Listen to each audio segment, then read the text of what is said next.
Cardiovascular disease is still the leading cause of death and disability, and I felt that I could do something to reduce that, both as a researcher and as a clinician. And I think those are the things that drove me or moved me to becoming a cardiologist.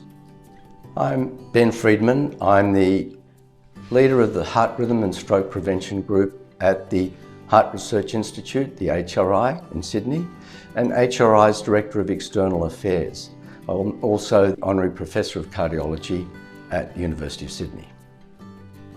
My research focus, at least in the last 10 to 15 years, has been atrial fibrillation. It may be the most common heart rhythm, and in effect, once you've reached the age of 40, you have a 1 in 3 lifetime chance of getting it, yet many Australians don't even know what it is.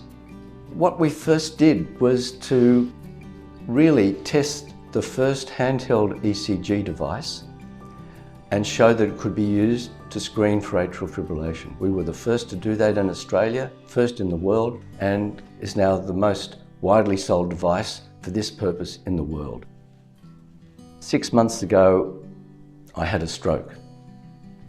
I was one of the lucky ones. I'm very fortunate. It changes the way you think about yourself and about your research.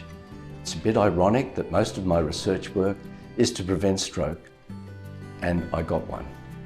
So I'm very driven to prevent more. I've had a long career, and for me there have been many highlights, but probably the standout is forming the AF Screen International Collaboration. I did this with 5 others in 2015. From this group of 5, we now have well over 200 members.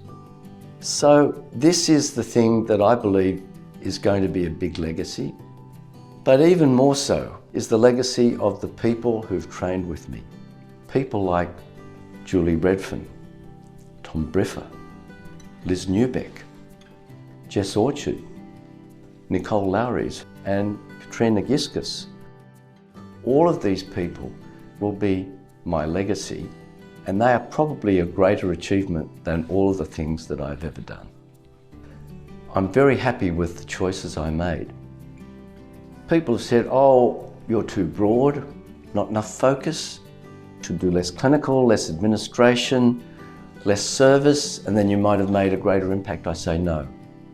These things have taught me a lot. It makes me a complete person. At this stage in my career, I wanted to focus on something that seems very narrow, but in fact is much broader because of the implications in First Nations people, because of the implications for the global health of the world, for its implication not only in stroke, but in cognitive decline. And I see this as the place where I can make a mark. Jurali has now joined the Heart Research Institute. They taught me how to do research in First Nations people. And the secret is called co-design. You ask the Aboriginal community and you ask the elders to be part of your research, to design the project. It ensures that what you do is meaningful to them. It ensures that what you want to do actually will work and will deliver something that they want. We have to keep doing research. We have to tie it closely to implementation and clinical work. And we have to have the young people who are going to do this for the future.